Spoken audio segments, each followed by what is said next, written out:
bienvenue sur Show partie 2, récapitulatif des événements passés de ce week-end et de cette semaine. On démarre par le Cage Warrior. Jeudi, c'était Mehdi Ben Lagdar qui faisait son entrée. Je te laisse la parole. Yes, salut à tous. Donc, Mehdi Ben Arta qui combattait le jeudi face à McIntosh. Très beau combat qu'il nous fait Mehdi. Il gagne par un crochet gauche KO. Franchement, c'était très beau à voir. Il a mené son combat de bout en bout. Il est rentré dans la cage, agressivité, gestion de la distance, maîtrise de son game plan de A à Z. Donc derrière, ça a payé directement au premier round. Et franchement, ça a été très, très, très, très beau à voir. Magnifique ce qu'il a fait. Magnifique. On voulait de l'anglaise, on a été servi. Et franchement, son adversaire, Sim McIntosh, qui a été sur 6 victoires et 1 défaite. Et je crois que c'était que des finishes, que des KO, TKO. Donc, tu vois, c'était pas n'importe qui en face. Il avait un adversaire solide. Ouais. Il avait un adversaire solide, effectivement. Et derrière, Mehdi qui a demandé Grant pour la ceinture des lightweights. Malheureusement, Grant qui n'a pas pu s'emparer de la ceinture. J'ai oublié le nom de son adversaire. Mais ça a été à la décision. Et voilà, il était dominé. Donc, je pense pas qu'on aurait droit à ce combat-là. Mais en tout cas, avec ça... Peut-être qu'ils vont s'organiser. Pourquoi pas faire le Mehdi contre Grant et après voir pour ce qu'il y a à faire au niveau du title.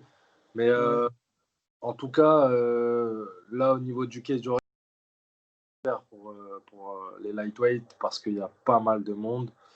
Et ça me paraît assez compliqué pour eux d'organiser. Hein. Ça va être complexe. Déjà qu'ils nous ont ramené un mec qui n'avait jamais combattu au Cage Warrior et qui prend la ceinture face à Grant. Je sais pas comment il sera pour les lightweight, mais on verra ce que ça va donner. Je pense que le temps nous dira ce qui va arriver dans cette catégorie des lightweight au Cage Warrior. Ouais, en tout cas, il se hisse bien en haut du classement parce que là, je crois qu'il a 3-0-1 au Cage Warrior. Il s'est bien placé, franchement, avec cette victoire. Il se place bien dans le ranking, je pense, du Cage Warrior pour derrière aller chercher le titre ou quoi. Mais c'était un très beau combat. Et derrière, en plus, je pense qu'il fait bonne impression sur ces 4 combats au Cage Warrior. 3 victoires, 1 draw.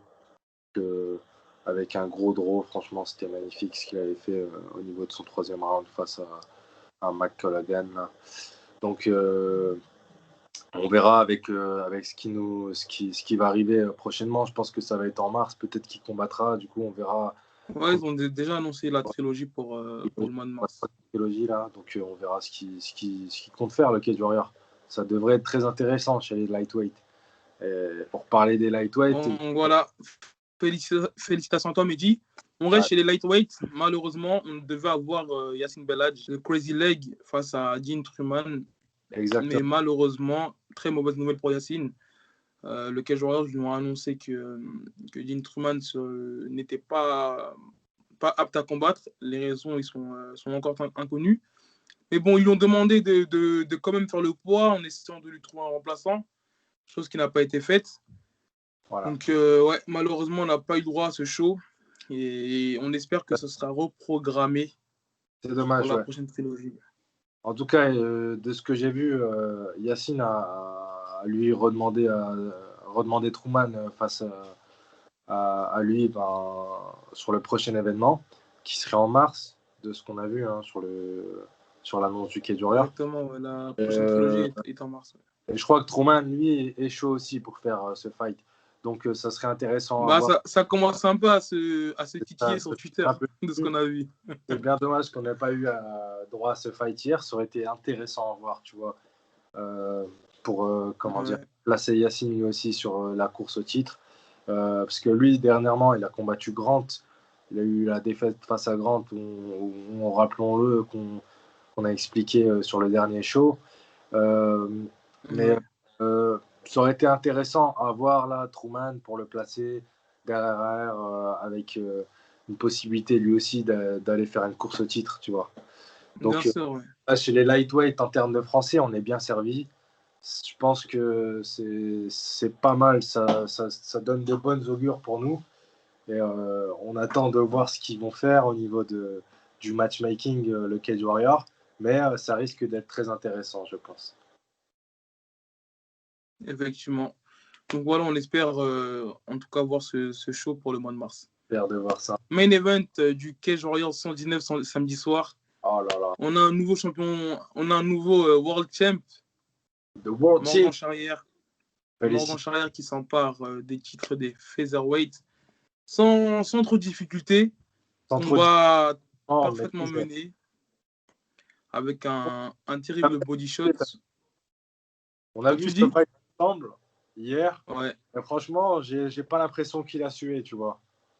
Je crois qu'il n'a pas sué du tout. Je crois.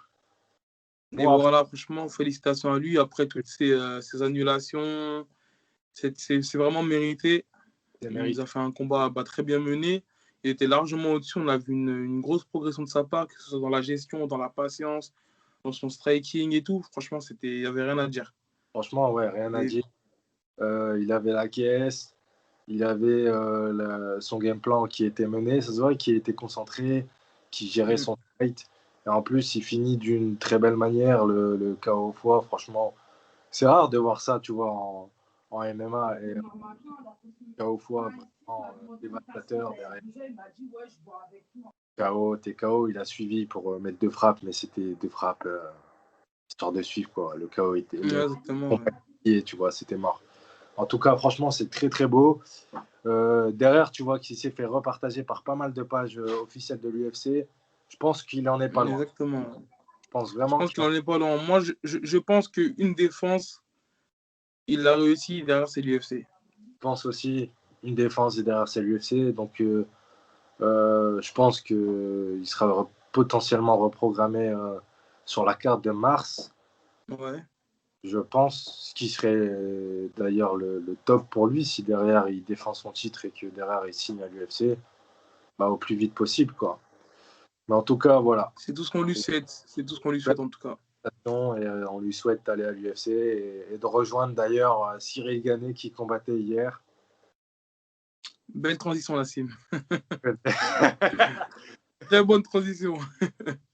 Donc tu connais Cyril Gane qui prenait Junior Dos Santos. Te laisse parler. Cigano. C'est pour toi. Franchement, comme mon pronostic l'annonçait, TKO au deuxième round. Franchement, un premier round, on va revenir sur le premier round, c'était extraordinaire. Franchement. Bien sûr, il le prend haut la main, tu vois, même sur les phases de clinch, sur les phases d'échange en pied-point. Voilà, il y avait vraiment, ça allait d'un seul sens, tu vois. Franchement, grosse maîtrise de sa part.